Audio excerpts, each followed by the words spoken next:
Evening, folks. Welcome, everybody, to the Big Footy Tigercast Monday Night Live show. Hope you're all doing very, very well from wherever you are around the globe. I say globe because we've had people tuning in from Scotland, watching the live watch-alongs with us, and Thailand and all kinds of places. So it's good fun. Good to see Dave's already slapped EJ and I for the event of today, which I'm sure we'll get to after. But I've got Grok with me tonight. How are you, mate? Yeah, going well, mate. I'm alive. For those who were wondering last week, I'm alive. I'm around. Had a few injuries and just work and stuff, but no, good to be back. Very good, very good. I'm not sure CB was an outside chance to join us tonight. EJ's busy. Wednesday night, though, folks, I should be doing the team selection night with Tiggs. I think Tiggs is going to jump on for a one-on-one chat and give us a bit of an update on how he's going too, so keep an eye out for that on the Wednesday. But Grok and I are going to steer the ship for tonight, along with all of you in... Oh, no, has he really? That's me personally, not a player. Oh, sorry. I paused mid-sentence as soon as I saw that. Oh, gosh. What a start. What a start.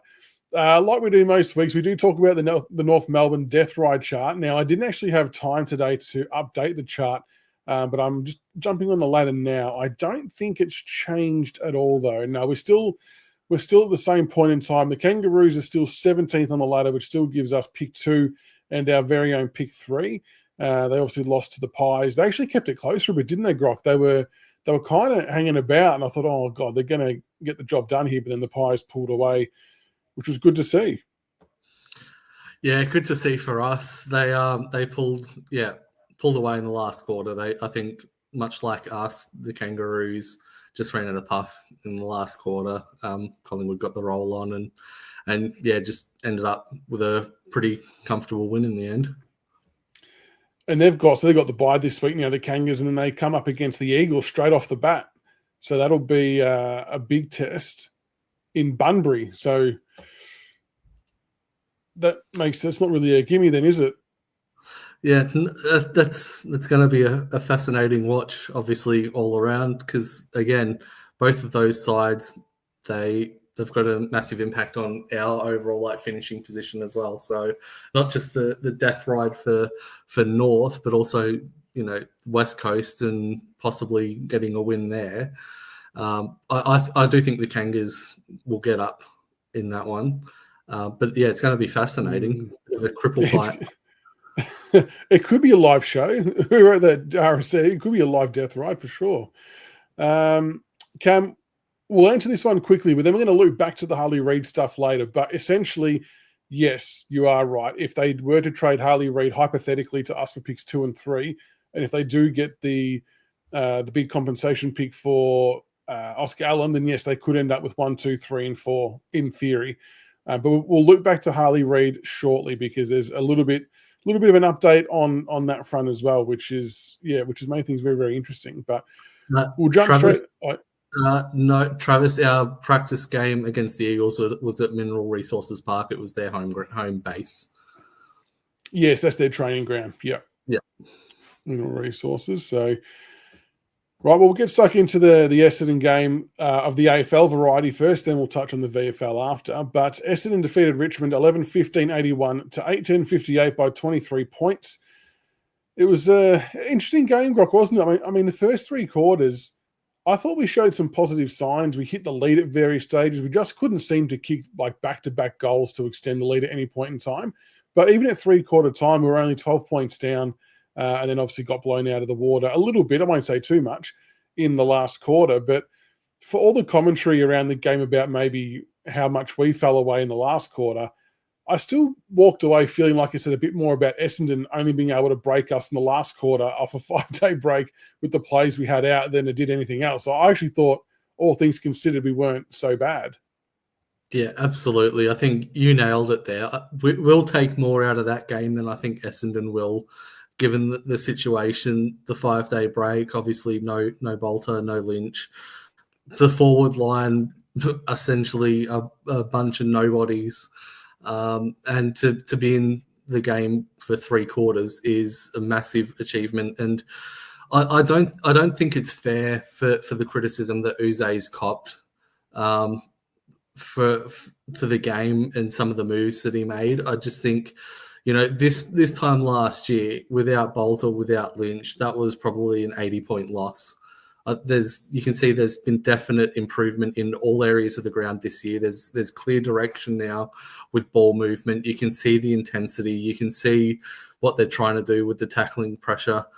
I think the main difference for me was just the finishing inside 50, like just the being able to convert scores. Again, with a young forward line, obviously you've got 2 first-year players in Sims and Fall really being your 2 main targets.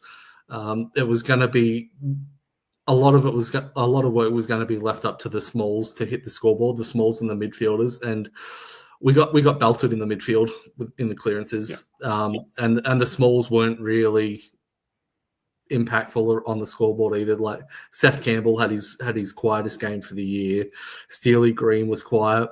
Morris, when he came on, did some nice things but didn't hit the scoreboard. Mansell again, quiet. So yeah, I think we left too much to too little in regards to offensive capabilities. And again, it's up to the young side. It's a young side. These things are going to happen. But yeah, there were still some positive signs out of it, not to be blown away. I think all of us probably going into that game, once we knew what the lineup was looking like, I think we all kind of anticipated that the hardest part of the game for us was going to be scoring. So like our 3 key position players in Fall, Sims, and I mean essentially Lawler was the other key position player. Had 17 games combined between them, and that's where I still stand by this. And I know not everyone agrees with it. I still feel like that Jacob Blight would have been a good inclusion in that forward line just for a bit more maturity, a bit more of a bigger body, some slightly more experience running and jumping at the ball. Wouldn't have marked everything necessarily, but I think he could have shouldered a bit more of the load a bit better than they were going to be able to. I just kind of think we missed a bit of a trick there to try and give ourselves a better chance to score. But look, it took Mackay and Reid long enough to try and get themselves into the game, and we had plenty of chances. And to a few people's comments in here, that we really should have been up by 3 or 4 goals at halftime. Like we actually were quite dominant territory-wise, but unfortunately we just couldn't convert it into scoreboard pressure. Now, you mentioned clearances, and to me that was the biggest downside for me, aside from Sam Lawler and Thompson Dow for obvious reasons, was the clearances. We lost at 45-23, which is an absolute smashing. We lost the tackles 75-54, which I'm not so cut up about, because you can't expect to roll out 92 tackles each week. That's not going to happen. But it was the only 2 tackles inside 50 that was a bit of a concern for me. And it kind of goes back to your point about the small forwards all having pretty sort of off games at the same time again, which has happened before.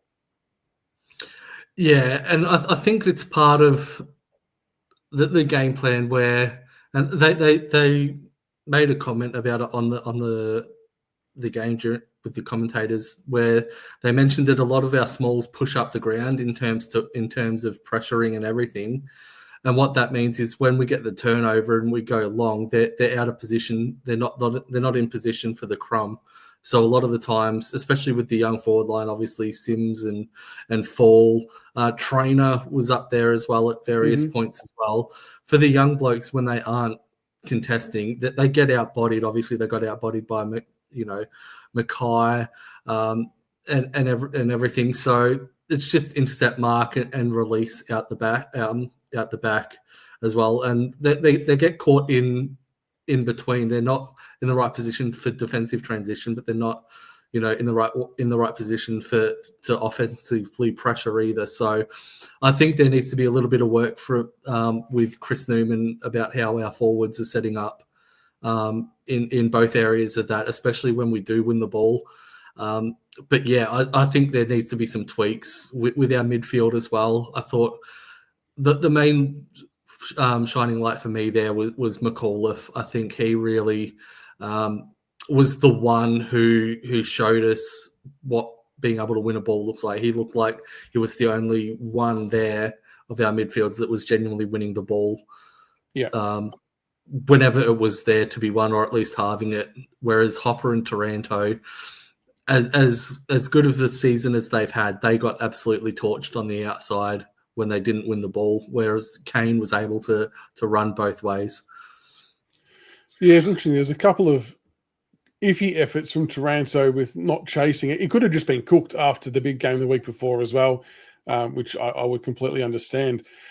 Before we look at some individual plays, Mark it raised a question. I thought of an interesting answer that maybe some people don't necessarily know about or remember the comments surrounding it, but about like the 450 entries. Is that a midfield coaching thing or something that comes with time? So it definitely will come with time, but I wanted to more address the midfield coaching thing because I'm not sure if people remember, but Uza actually mentioned a little while ago that Jack Zeeble, who was meant to be our midfield coach, is actually not our midfield coach at the moment. So we're currently running with one less line coach because they felt the resources were better spent putting Zeeble into a developmental coach role, given the sheer amount of youngsters we've got coming through. And because of the soft cap restraints, so I don't think we've replaced that midfield role. They just kind of spread that load across, like your Blake Carousellers, for example, is doing, I guess, ball movement and maybe doubles in that as well.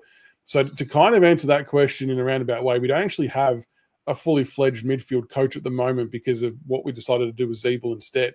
So it would be interesting to see how things maybe change next year or into the next couple of years when we sort of bring a full-time midfield coach back on board. But I just thought that was an interesting point to raise on that front. And I think that sort of ties in with the observation of the small forwards pushing up. Obviously, we're going slow and long. Perhaps it's maybe to allow them time to actually get back into a position to at least halve the contest or get in around and lock the ball if the ball goes in long, as opposed to going quick and getting outmarked and it coming straight back out super quickly. Because I know we were all frustrated watching the game Friday night with the long ball movement and slow, taking the mark 60 out, and then instead of going quickly, waiting until the ump calls play on and then kicking it exactly to where it should have gone 10 seconds earlier. Yeah, I think that's part and parcel of the problem is we're having to wait to have more numbers around the ball rather than kicking to a contest. Yeah, it's a lot of that happening. RFC Centers put about Taranto copped out unfairly. He's been absolutely spent. He's been asked to do everything. Now, I don't disagree with that. What I would then say is then why aren't we adding other midfielders into the rotation mix so he's not asked to do everything for every minute of every game? The fact that he and Hopper have attended almost quite literally every centre bounce, like not far off, is staggering to me. And I think it almost does them more harm than good. Like I can appreciate that they're good midfielders, but surely the workload, Grok, to have two players bearing that much of the load can't be a healthy thing for them in such a long season. Absolutely. And I think that's part of the why we had, Camden roll through there as well, another big body. But you've got players like McAuliffe who could have been playing, 6 weeks earlier if Taranto and Hopper were a little banged up, a little sore. You've got Sonzi who hasn't played in there but's been smashing it at VFL level. We've got options there. Mansell and Seth can rotate there through more game time. Sammy Lawler, who is out for a few weeks now, but, a lot of us have been calling for him to get more midfield time because when we're getting smashed out of the middle and he's starving up forward because the ball's not getting there, what's that doing for his development? Like there's quite a few options that haven't been explored. So, yes, they're probably, could have been players rotating through, but that's also on the coaches who aren't identifying that, or if they have identified it, they aren't rectifying it. You mentioned Trainer playing up forward before. Now, that was something that did pique my interest very early in the game. What did you make of it? I've seen a lot of people be a little bit up in arms about it. I fully understand that it was very situational just because of the makeup. I'm missing Tom Lynch, having to throw a few magnets around. I thought it added a nice string to his bow. Like, I knew he could play forward because of in the champs he did it and kicked a goal after the siren and whatnot. I don't think it's something we'll see often, though, do you reckon, Grok? I reckon he looks more comfortable down back. I honestly reckon it's part of them preparing for when Gibcus comes back. I think those two will be the two that rotate and switch backwards and forwards because they both have that ability to go forward. The one thing that I don't like is if you were going to play Trainer forward, why not Blight instead? He would have offered more as a forward than what Trainer did. Like, Trainer competed, yes, but when you've got, Tom Sims in his third game and you've got Jonty Fall in his 7th or 8th,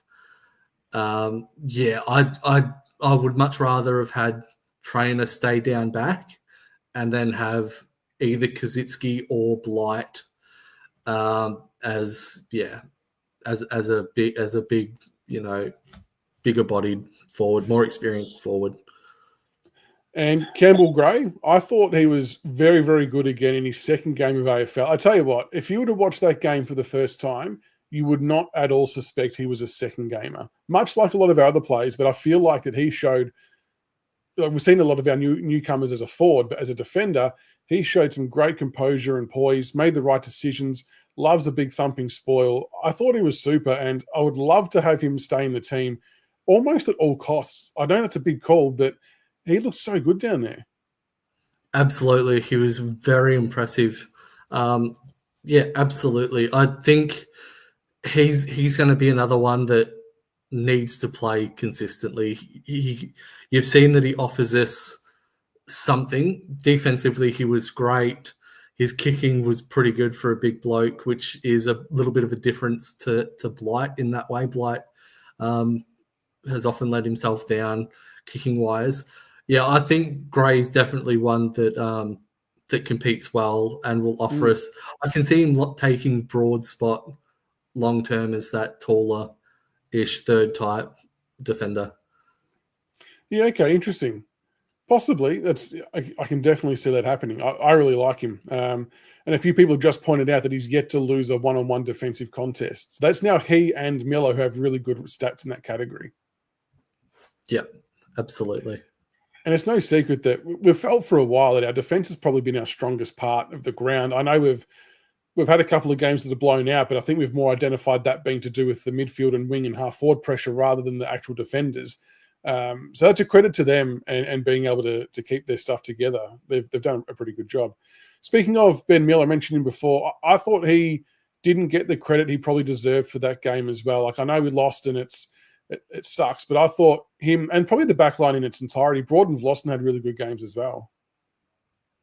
Yeah, our back line did really, really well, especially over the past few weeks where we've been torched through the middle and the ball's coming in quickly from clearances straight out of the middle. They've handled it well. Obviously, they've essentially been putting a Band-Aid over a gunshot wound.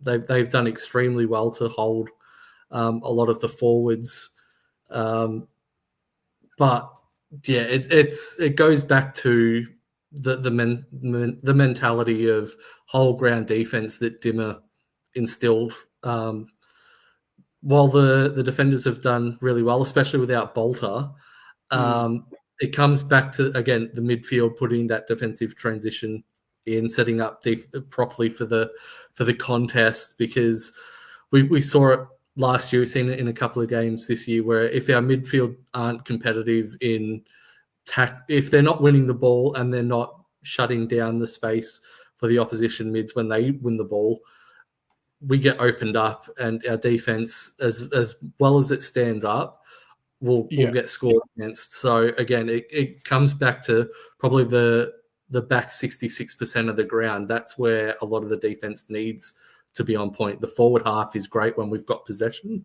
When we don't, it's the mids and the backs that are the ones that really need to be on point. Now, I know we just said that the core defenders, I guess we'd call them, did play a good role. The one player who kind of got found out a little bit defensively, although offensively I thought this guy had a good game. Hugo Ralsmith had the 17 disposals, 2 goals, 4 tackles, but he got exposed a few times on the youngster from Essendon on his debut, didn't he? And I just felt like we didn't maybe adapt quick enough to make sure he wasn't in that position or to help cover, although you probably should be backing in a Hugo to win that physical one-on-one battle with another winger. What did you make of Hugo's game? It was a bit tailored two halves in some ways for him. Yeah, I definitely think he embodied a lot of our players in that he was solid when the game was there to be taken on, But when Essendon were the ones with momentum, he sort of wilted under the pressure. Absolutely got exposed by Clark. So it's disappointing, especially given he's been in the system now for a little while. But yeah, I think Hugo's one of these players that you're not going to really worry too much about his defensive frailties because of what he does offensively. He's very... Just take the good with the bad? Yeah, again, you got to do it. Like, he's going to offer you, like, 2 goals, you take it, fantastic. But, like, if his man kicks 3, it's a bit of a break even. I think the main criticism coming Hugo's way for that game is because it was against the first gamer. If it had been against a player with 100 games, he'd be like, yeah, okay, like, solid player. But against the first gamer, it's like, that really shouldn't happen. Yeah. I'm kind of with you. I'm okay to take the good with the bad because he's good whilst a little bit chaotic at times. Does offer some good speed, breaks the lines, gets the ball moving forward quickly, and I think that's important for us. Morris Rioli, he's probably the other one that polarised a lot of people. Came on as sub late in the game, 4 disposals, 1 tackle, 1 mark. I thought he did a couple of nice pressure acts early. I think he forced a couple of Essendon players to kick it out in the full just from his harassing. And then he had like a 1v3 situation on the front part of the wing towards Essendon's end where he chased down a few players, but then kind of didn't do much else after that. I'm thinking we're all wanting more. Where is he at? Where do you see Morris at? I see him... I still think he's best 23 in that, in terms of pressure and creativity, he's probably second best in that area behind Seth Campbell. I think he offers us more than Steely Green does. The one thing with Morris is I think he takes on too much and tries to do too much. He had a couple of almost moments on Friday where he got a handball away and it got smothered, but if we had got it, we were in the clear. And the run on the wing with the ball, he just overran it, and we were in on goal there. So if those 2 moments go his way, he's directly involved in 2 goal assists, and his game looks a lot better.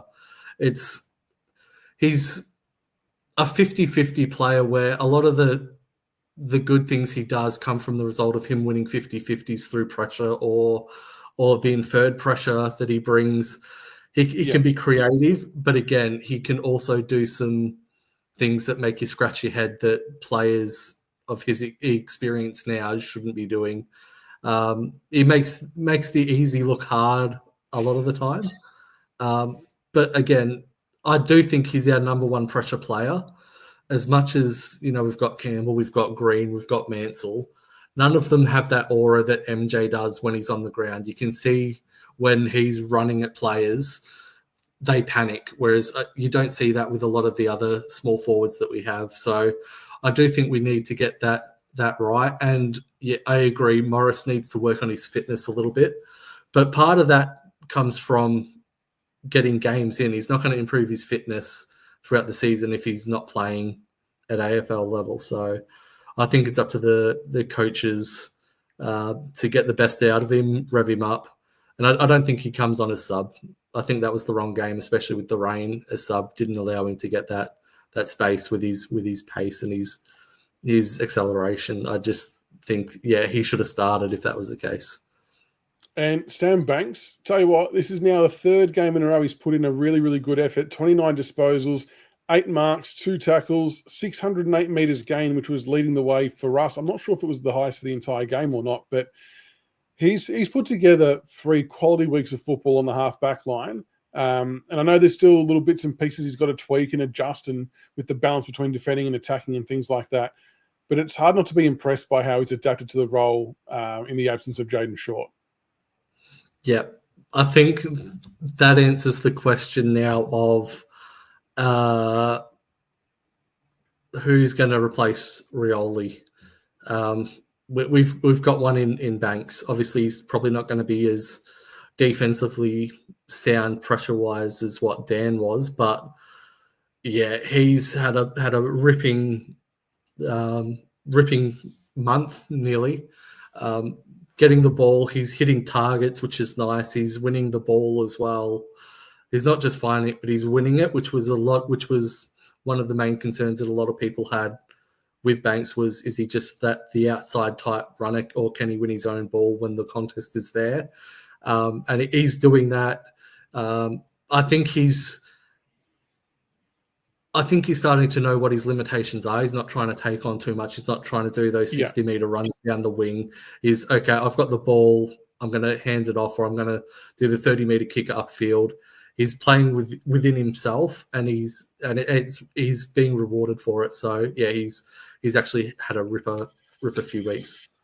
So where does this leave Jaden Short? I don't want to mention the conspiracy I put forward, but he's going to be finding it awfully difficult to get back into that half-back spot. I mean, you couldn't, as a logical thinking person, you couldn't possibly put him in and move Sam Banks somewhere else. If he's coming back in, it's got to be on the other half-back flank. And I don't know whether we want to give that up from Tom Brown, if we want him to develop further. I'm not sure. But if Shorty comes back in what might be 2 weeks, 3 weeks, where's the spot for him? I honestly don't think there is a spot for him. I've been on record on the forum saying that I don't think Short should have been best 22 last year, especially once we knew that Rioli was going or likely to go. I thought that was the perfect chance to start resetting, especially once we had all those picks in the draft, to say, all right, we're resetting now. Well, obviously Banks. We've got Juddy Clark coming through, who can play off the half-back line, play off the wing. You've got Hugo, who can play in that game. I just thought, if we were really going to reset and refresh like what Uze wanted, like what we've been told, it's a reset, we're rebuilding. I just don't see what Short has offered us over the past 18 months that a couple of the younger players are not going to be offering us in 12 months, 18 months with some game time and development, because Short, his kicking's dropped off. He's not hitting the targets. Now a lot of his kicks are long, high to no one in particular. He's never been great with pressure. He's panicked. He's panicking a lot more with the ball in hand now. Yeah. And even his meters gain stat has dropped significantly, especially over the last 18 months, 2 years. Yeah, so yeah. I really just don't see the impact that he has on games being worth coming into the best 22 for. I'd be prepared to try and wing half forward, something like that. I definitely, you can't possibly chuck him back on the half back line with what we've got going at the moment. Like we said a little while ago, that before Banks kind of come on, that the club had highly regarded Sam Banks and were very bullish about how good he was going to be from his draft crop. And I think it's now starting to show why they were backing him in as much as they were. But yeah, I'm happy to try and find another spot for Shorty, because I think mixing it up and making it fun again for him could reignite him. And I think he's got enough credits in the bank to deserve that type of chance. But then I suppose it's the balance of it not being at the expense of someone else. I mean, we're going to talk about the VFL in a second, and the first name that pops to mind for me is Judson Clark, who I think is very, very, very close to coming back into the senior side. And he's probably going to be another one who could play off the wing, half forward or half back. So then again, that's another person he's fighting against to get a spot from. Yeah, the only spot I can see for Short will have to be as a forward, where his kicking has dropped, but maybe it's still good enough to find targets that we're missing from others delivering inside 50. And we know what Short's like from around 50 at goal as well. So I think he's going to offer us more in terms of contributing in the front half of the ground now in the latter stages of his career than what he will as a defender, especially with the players coming through.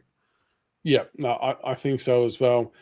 Well, speaking of the VFL, we'll jump into that quickly, because that was a nice little win for the Tigers there. 10-14-74 to 7-10-52 by 22 points down at Frankston.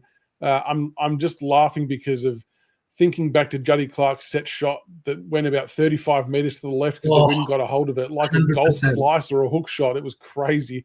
I'm sure we'll get used to it at some stage being down there. But it'll come as no surprise to anybody that Tyler Sonsie smashed it again. 37 disposals, 7 marks, 8 tackles, 4 clearances. Jacob Blight, I think, was actually awarded best on ground. 26 disposals, 9 marks. James Trezise, 21 disposals. Sorry, Sonsie got a goal as well, as did Trezise. I shouldn't forget about that. Dion Prestia, first game back, 20 disposals, 1 goal, little cheeky one out the back, which was nice. 3 marks, 2 tackles, 4 clearances. Got through the game pretty well. I like how they spread it out a bit more over 4 quarters, to be honest. I thought that was a much better bit of planning. Hayes Brown, 18 disposals, 28 hit-outs, 6 clearances. He's come along all right, the big man. And Juddy Clark, I'll stop there just for the moment, but Juddy Clark, 17 disposals, 8 marks, 1 tackle, 1 clearance. Juddy Clark, he has a laser boot. Some of those kicks he was putting across the field or inboard to McKelty Lafau, absolute laser beams. And I think I probably even myself forgot how quick he was across the ground. He is edging very, very close to selection.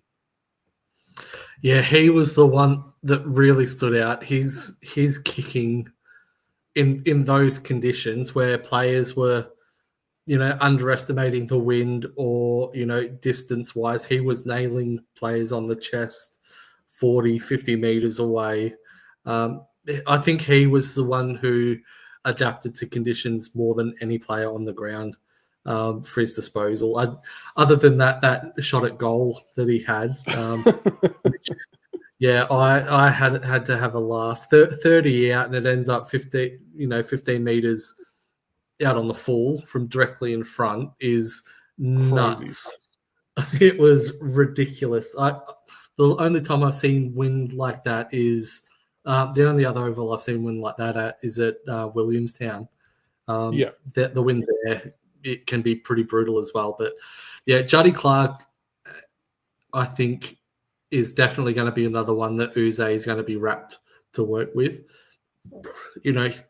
Pacey, good skills, can hit the scoreboard, can tackle, can find the ball, can win the ball.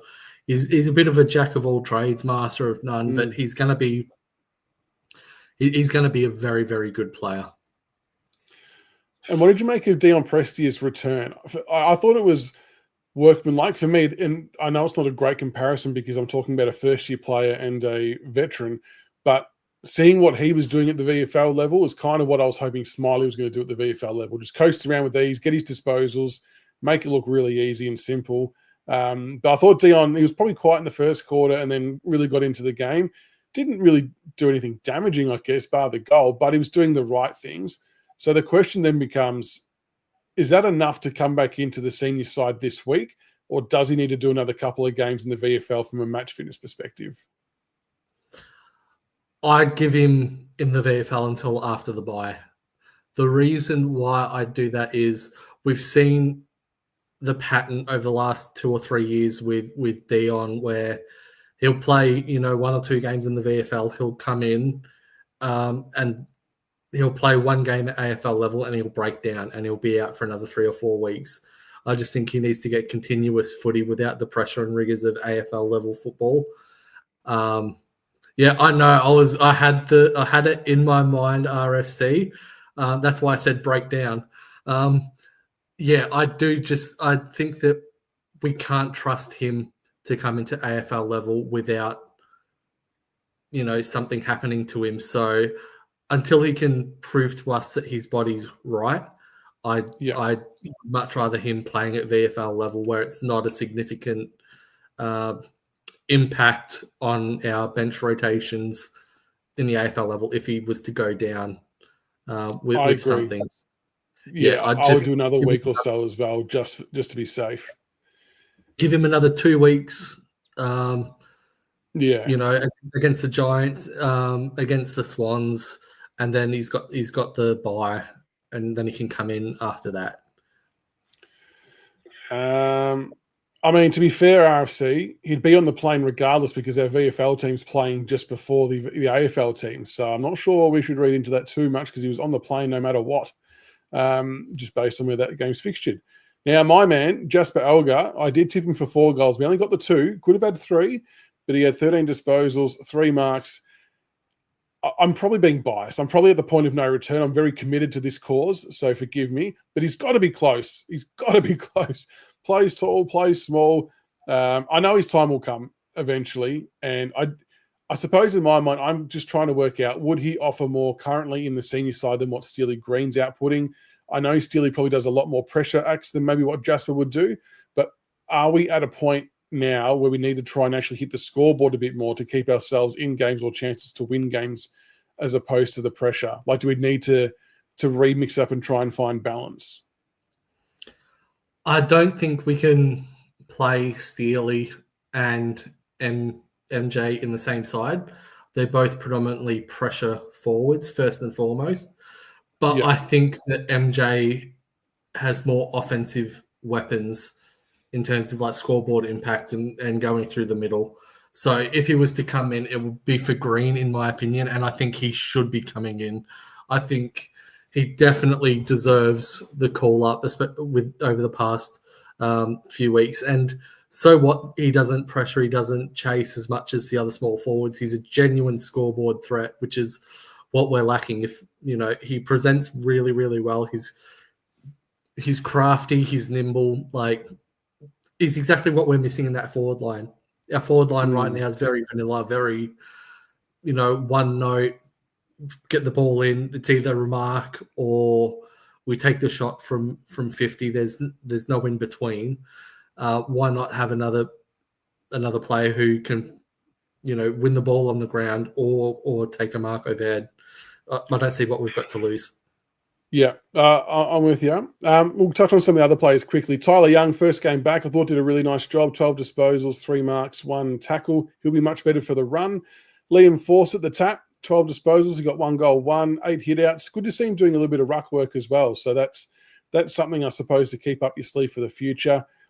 Jacob Bauer, 9 disposals, 2 tackles, 4 marks. Honestly, had an average 3 quarters and had a really good last quarter. But the other one who's probably in line to come in is McKelty Lafau, who had 2 goals, 8 disposals, 4 marks, 2 tackles. One of the tackles, he absolutely smashed the bloke from about 25 metres away. It was very NRL, Melbourne Storm type areas. It was very, very good to see.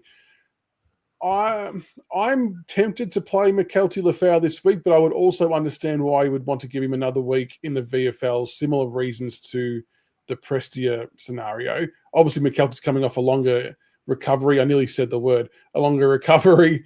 So maybe he needs a bit more match fitness. I just think having that extra senior, like big body in there is going to help us tremendously.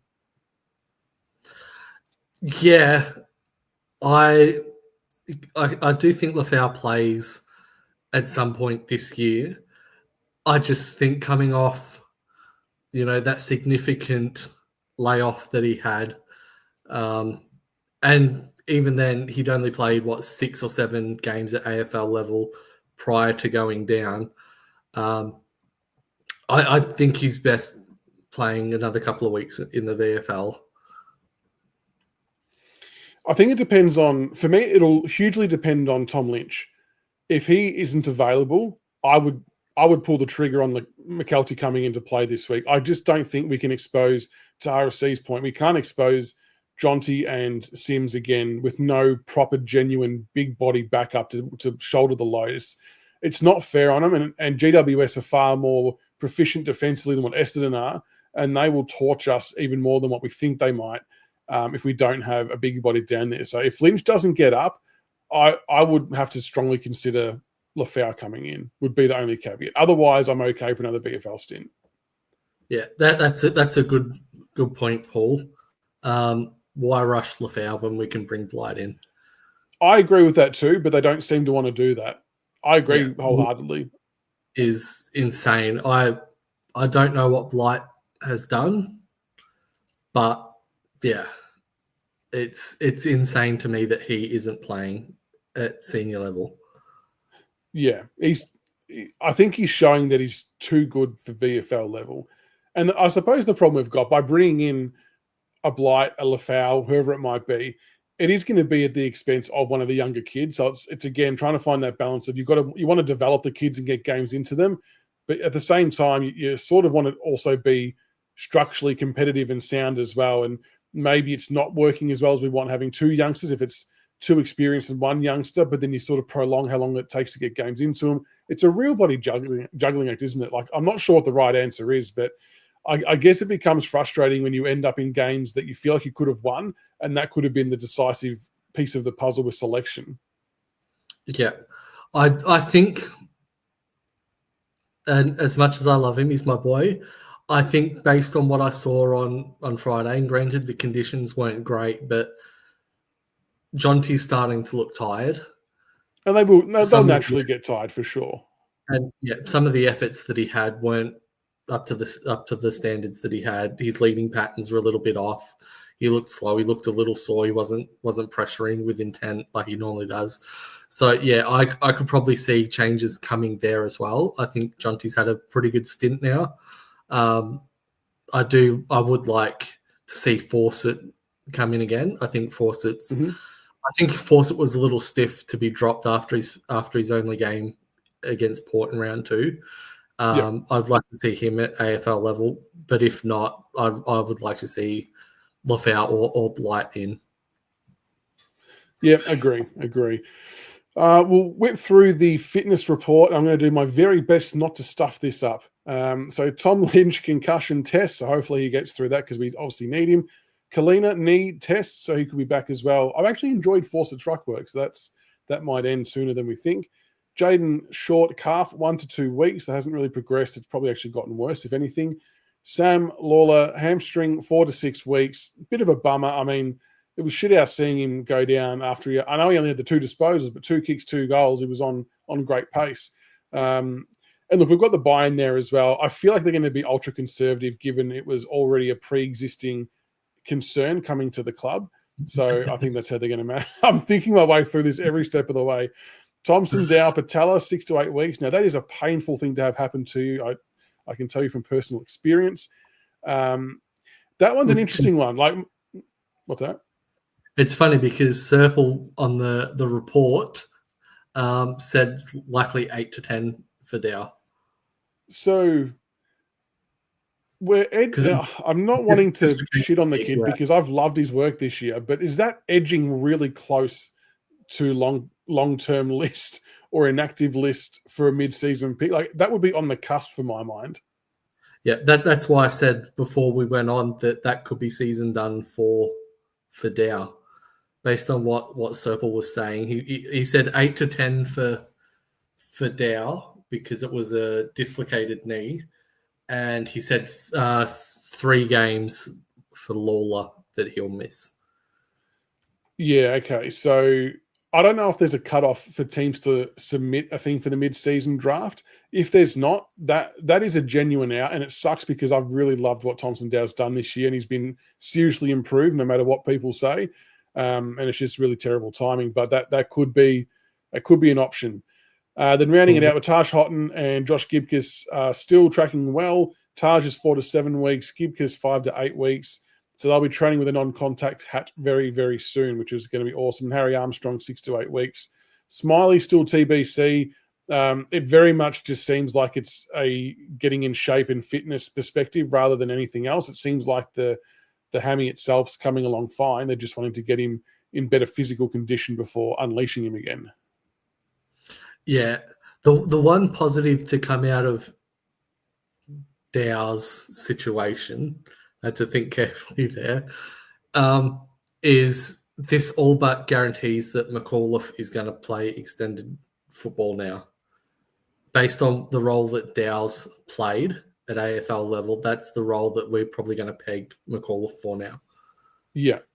Yeah, so and to a lesser extent, it gives Sonzi a chance too, potentially, to get some actual bloody centre bounce minutes where he deserves to play. 100%. Oh my gosh, what a disaster that is.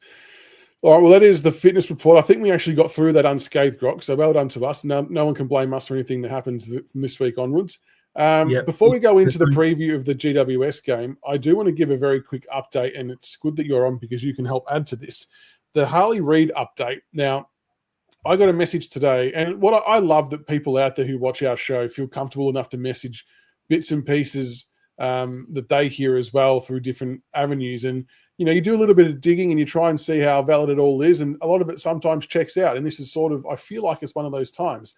But the message I got today from someone who knows someone in the industry, I know that sounds like my friend's uncle's best friend's dog, sister's auntie, but you get the picture, that apparently with the Harley Reid race, it's down to 3 clubs and we're allegedly one of them. So I then double-checked this with Grok because I know you've been hot on this as well, and you're led to believe that it is up down to 3 teams, us, Geelong, and the Bombers. That's right? That's what you're hearing too? Yeah, that's what I'm hearing. I'm hearing that Essendon aren't really in the picture. It's just those 3 clubs are the 3 that are probably the 3 that are most likely to land him. From what I'm hearing, it's us or Geelong that are the main 2. For Essendon, they're really just throwing a lot of cash at him. They're still not sold on a lot of the culture there and everything like that. Whereas we've got a decent culture, very family oriented. He's got some close friends there in Sammy Lawler and a couple of the others. So yeah, we're in a really strong position where it also ties in a little bit with the Cody Walker situation, where if we do get a commitment that Cody would like to come to us, we're much rather we're more likely to offer one of the picks this year and a future first next year, so we don't have to use the future first on Walker next year. That's the plan for the picks. If in an ideal, sunshine and lollipops world, we give up one of the picks this year and one next year for Reid, and we get Cody Walker for a bunch of picks in the 20s and 30s at the end of next year's draft. Yeah, exactly right. And worst case, if Walker does pick Carlton, there's still Tanner Armstrong who's going to be a potential top 15 pick, and we've got Jack Lees as well with father-son. Damien, this is the interesting part for me, this year or next year piece. Now, I'm not fully across what currency Geelong have this year, so I might be completely wrong with this, what I'm about to say. So someone please feel free to correct me if I'm wrong. But I always felt like the Geelong play was more if he was going to go there next year. I didn't think they could satisfy a trade as well as we could this year, although Harley might say he wants to go to Geelong and therefore it kind of offsets that anyway. But my take was that if he wants to go this year, that we would be in a red hot seat ahead of most others because we've got the currency to pay him and we've also got the currency to pay West Coast. So it kind of ticks all the major boxes if we can convince him that we're a good club of choice to fit him. Yeah, Geelong is more likely next year. They haven't got the trade capital to satisfy West Coast for any trade for them. Next year, obviously, they're going to have, danger off the books. They'll have a few more players. They'll have money for the salary cap there. For us, we're the ones that have got capital. We've obviously got 2 first-rounders this year and we've got 1 next year as well. So we've got more leeway to offer trades for West Coast, plus whatever players we trade at the end of the year if we do, and what picks we come back. So, yeah, we're probably number 1 in terms of who West Coast would like to deal with for Reid. Yeah, it just then comes down to us being able to convince Harley. And to Nick's point, I agree that I think we're selling the list profile. We're coming through as a young core group who's got a lot of promise. I think, as frustrating as these losses are as supporters watching from the inside, I think from the outside looking in, a lot of people are really respective. And I'm not going to say in awe, but they're loving the fact that we're not just rolling over, that we're actually making a fist of most games. And I think that's a really important part as well, because we're obviously very young, very inexperienced. So that it speaks for itself. But the fact we're not getting belted every week, I think is also a good bit too. On the Cody Walker thing quickly, I've seen a few comments. It's not as done as what people think. I've heard from so many different people in different places that we are massively wrapping our arms around Cody Walker. And it's not as over the line to Carlton as I think what everyone believes. Not saying he's going to pick us 100% at all, but I don't think it's a certainty to Carlton either at this point in time, because you've heard bits on that as well. Yeah, absolutely. Just back on Reid, we're also selling support for him. Obviously, one of the biggest things for Reid right now is he feels like he's not being supported by his teammates, especially when he's being targeted by fans and opposition players. Quite often you see him getting into niggles where the opposition players getting into him and no one's going to him. No one's, getting around him, getting into the opposition players where we're offering that. Obviously, we've got Mansell, who's a fiery character, Hopper and Taranto are known, Nank, like these are all players. They'll get in. Fall and Lawler, they're in there pulling people off other players and having a crack, jumper punching, doing the works. Yeah. So we're selling that we won't stand by and watch him being, scrummed and mauled and really just targeted. And that's the biggest reason that he's not very happy at West Coast, is he just feels like he was seen as this great white hope and all of a sudden there's just no support for him, and that's why he's lashing out as well. But yeah, Cody Walker, from what I'm hearing, there are significant concerns from him and Andrew that Carlton aren't exactly the best place for young players right now, given the culture. There have been quite a few players now. Obviously, Ollie Hollins has now taken his second leave of absence from the club for personal reasons, mental health. Harry Mackay has also taken leave from the club for mental health reasons. The Walkers are really concerned about the nature of the club and what that could potentially do to young players, young impressionable players. So they're really wanting to see a change in that regard. At least that's what I'm hearing, and that's why we're still in with a massive chance. We're not giving up on Cody. And to Mark's point, that Carlton are going to be potentially declining as Tassie come in. We're going to pillage all the draft picks. So it could be a complete basket case by the time this all plays out. So anyway, we're not promising anything, but it's just that it's not as done and dusted as people may seem. Harry says, Dylan Alexander's a fan of something in particular we said, or us in general. We're a fan of Dylan as well. We're actually working with him to do a bit of a draft type show at some stage as well. So I think Dylan's on Pommy's show tonight, but yeah, we're looking to get Dylan later on. I think Cody is a Carlton supporter by default, which you can understand. But interesting times. And I can just imagine us being able to sell to Cody. We've got Sammy Lawler, we've got Harley Reid, we've got Harry Armstrong, Jasper Elger. Like, we've got these cool. Like, if we land Harley Reid, that would go a long way to getting us Cody Walker as well. That would be huge. Before we jump into the preview of the GWS game, good call here from Cameron. Just a little mini quick update on Callaway and Archie Daffy. So Louis Callaway played in the South Australia versus New South Wales under-18 trial game on the week just gone. So that's kind of the preview to the champs. So he played alongside Dyson Sharp, and he did really, really well. He was named as one of the best players on the ground. It didn't actually have the disposals written in anywhere, but by the video clips that I took, it's about 25 touches. He would have had about 10 or 11 clearances, a lot by handball. He was feeding Dyson Sharp quite a bit. They're actually a really good 1-2 punch and would be something I would be happy to look forward to in the many years to come. He also, I should have bought the clip if I had enough time. He executed one of the best Falcons I've ever seen, and I laughed so hard while watching it. The kitty hits okay, but I put up the video of his highlights of Louis Callaway. Go and watch it on the YouTube channel. It's at about the 4-minute mark. There's an epic Falcon, one of the best you'll ever see in your life. But anyway, Louis doing really, really well. For himself, he's possibly making it more difficult for us because I think his draft stock's increasing. And Archie Daffy, so Nick Daffy's dad sent us through some video footage of his game for Geelong College in the APS, which was pretty cool because that's really hard to find. So I chucked it up as well. He had 25 disposals, kicked a goal. Loves to get the ball on boot, does young Archie, but takes a very strong mark as well.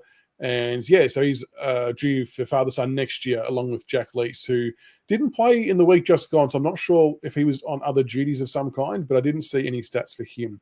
But no, it's good to see that we've got some players coming through, and obviously we've got Tanner Armstrong as well. So yes, things start to turn a little bit more in our favour over the next couple of years, Grok. Actually, yeah. Before I touch on that, while we're talking about future father sons and everything, did anyone see the proposal from one of the Tassie reps about wanting access to father daughters for Tasmanian-born players? Yes, I did see that, yes. What an absolute laughable concept. I would be pissed if we lost Richo and Jack's daughters. Be just our luck that they would bring it in, and all of our Tassie-born players, they've all had daughters.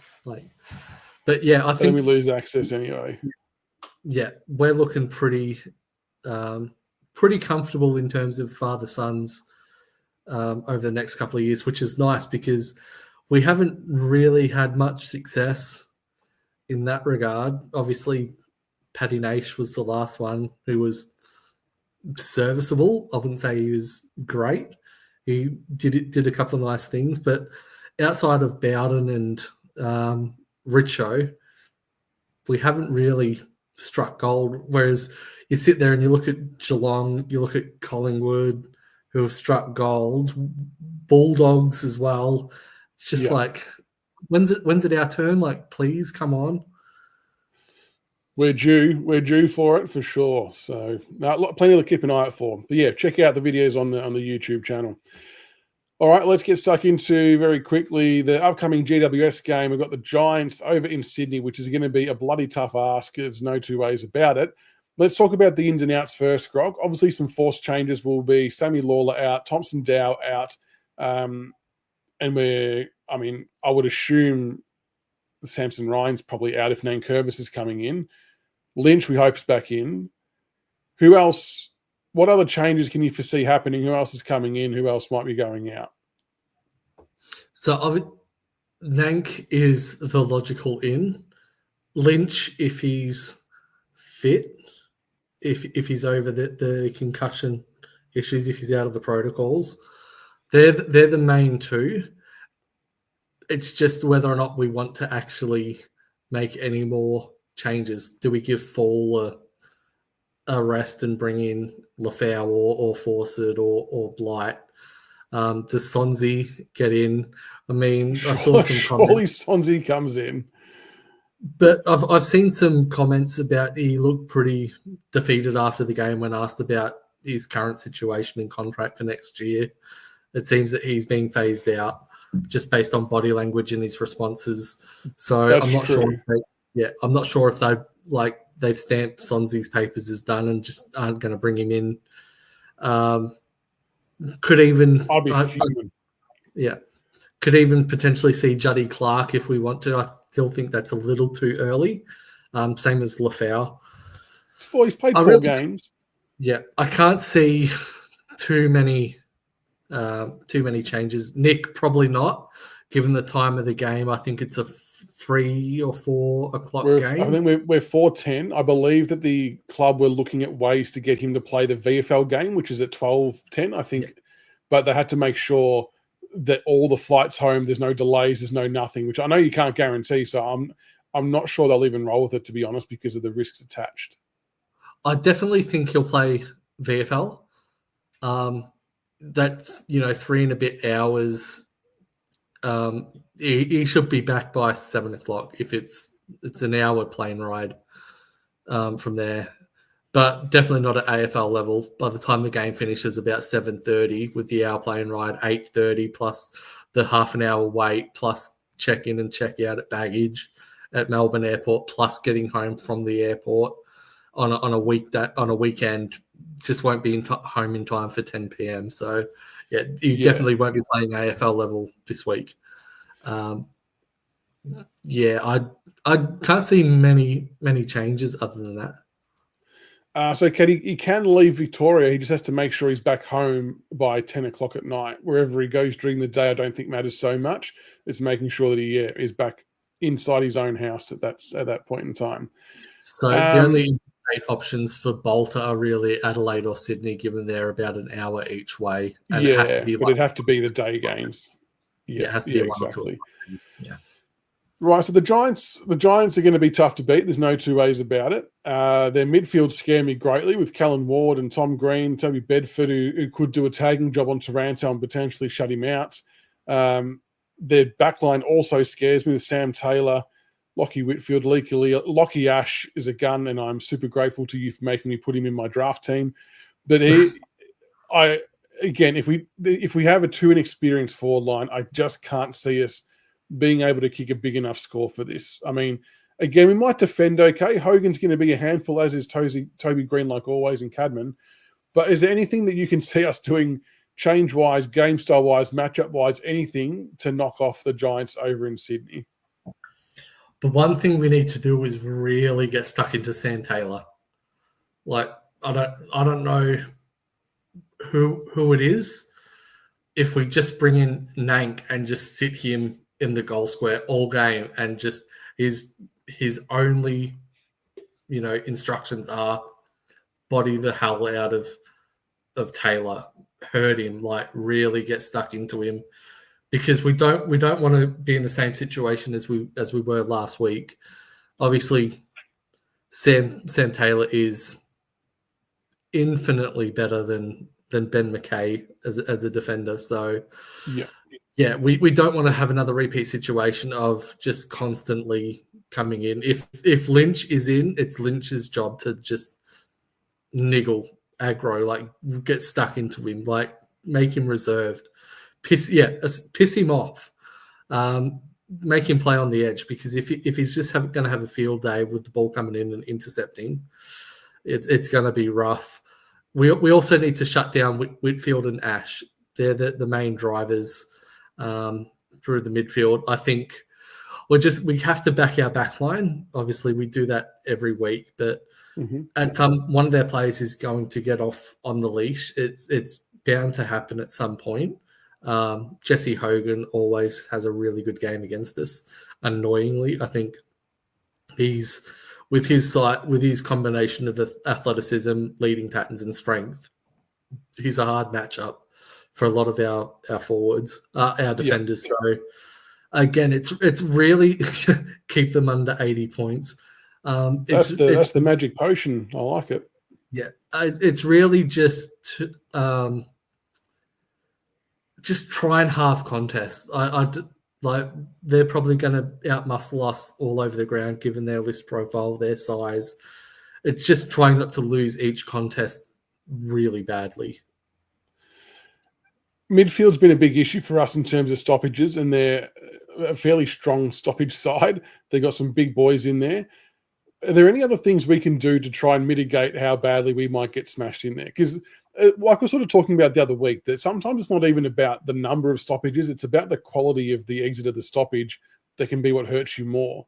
Because even in our really good years, we would often lose stoppages, but we would still smash teams because we were able to make it a scrappy kick in. How can we get back to doing something like that? It's up to the midfield to be able to read the taps well, lock the ball in. I think Nank needs to take some responsibility with his ruck work for that. I do think Nank, his ruck work hasn't quite been up to the standard as it has been over the last few years, and he's been getting sharked a lot more. And he got sharked frequently throughout his career. It's always been like that. But the results of him being sharked over the past 18 months have been significantly worse because we don't have someone like Trent Cotchin filling that defensive side of the contest hole and running, in to block that dangerous space. I do think we need to structure up a little bit differently rather than trying to win the clearance or the contest. Try and halve it. Like, obviously, with their midfield coming up against ours, Tom Green, Callahan, If Callahan's back in. I think he's still out. Yeah, but with their Canelio players like that, I do think we're likely going to lose more contests in the midfield than we win. It's just about making sure that the wins that they get aren't to the quality of what Essendon were doing to us, North Melbourne were doing to us as well. It's if we can get them to start handballing out wide rather than carving through the midfield and kicking forward into Hogan leading up the guts, that'll go a long way as well. Forcing them out wide from the contest. It's going to be a fascinating game, and people put in about Camden McIntosh could also be on watch too after he had a couple of ankle rolls. Ben Miller copped the knock as well, as did Vlosten. So there could be a couple of question marks on players heading in. But off the 9-day break, hopefully they've all got a good enough rest and can, all get out there. But with that all being said, what is the final tip, including margin for this one against the Giants? Chuck him in chat as well. We'll put up some of the margins too. What are you thinking, Grot? How much are we winning by? I've been pretty good at my margins last week. Yes, you were. So I'm going to go Giants by 36. I think it'll be a comfortable enough win for them. Yeah, I'm the most nervous about this game that I have been for a long time, just in what it could end up looking like. I'm glad this is off a 9-day break and this wasn't the one off the 5-day break. But they're a talented outfit. There's no two ways about it. And look, if we get done by 40 or 50 points, it's probably an accurate enough reflection of where both teams are at, and we shouldn't be shitty or disheartened by that because they're a very good side and we're still learning and developing. If we can somehow keep them down to 80 points, it makes things really interesting. Hopefully it pisses rain up there. I don't know. We just need something to happen to give us a bit of a chance. But I'll say the Giants by, 30 to 40 points. But you know what? Stranger things have happened. I guess you kind of think back to the Suns game where we were all but counted out of that and we show up strong, play for 3.5 quarters and get the win. So I guess in that regard, there's no reason why it can't happen again. It's just a matter of can we turn things around from last week from a stoppage perspective. We've got to lay tackles inside 50 and we've got to clean up our disposal efficiency going inside our own 50 because if we blast away, they're going to cut everything off and just waltz it out too quickly. That's not good. 20 degrees and sunny on Saturday. Yeah, damn it. I was just thinking we need a weather report. If we are getting belted, I just hope we don't drop our heads and the effort drops off. Just again, we're gonna get smashed by certain sides, given the list profile. It's just about effort. You don't want to roll over and expose your underbelly and make it easy for them. So again, like 36 points, but if it gets ugly, I just want to see effort and intensity for 4 quarters. Exactly right. We will try and do a live show for this one. I'm thinking, I don't know how I'm going to go on the home front trying to get this over the line, but it could be a double head-to-head one because we've got the VFL at the start rolling into the AFL, but I'll suss that and see how we go. But Grok, thanks for jumping on tonight, mate. Appreciate it. Thank you to everybody for tuning in from wherever you are. Make sure you get around us on all the socials, like and subscribe and everything like that. We've still got stubby holders available if anyone's keen as well. There's Grok sporting there tonight. Very good. But we appreciate all the love and support, all the interactions. It's good fun. And hopefully Wednesday night when we do the live selection show, I'll double check with him, but I'm pretty sure Tiggs is coming on. And I saw a few people asking about him earlier, and basically he's going well. And it's just he jumped on it for a couple of shows, but it was just a bit too much having multiple people all talking, doing stuff at once. It was just a bit much for his brain. So I said to him, look, let's get you in a one-on-one setting. That way he can give us an update on how he's going personally, his thoughts on Richmond. I truthfully don't know if he's got any trade stuff. To be totally honest, I don't really care if he does or he doesn't because it's more about him getting himself right and his health. And I know his mates think the same way, which is good.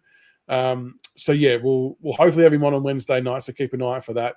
But otherwise, watch all the draftee videos, the Louis Callaway and the Archie Daffy one, because there's some good talent coming through. But we appreciate the love and support. And until next week, go Tigers. Go Tigers. And Jones Racing, no doozy. It's just Pasito tonight. No, just do need the doozy. I need to find that.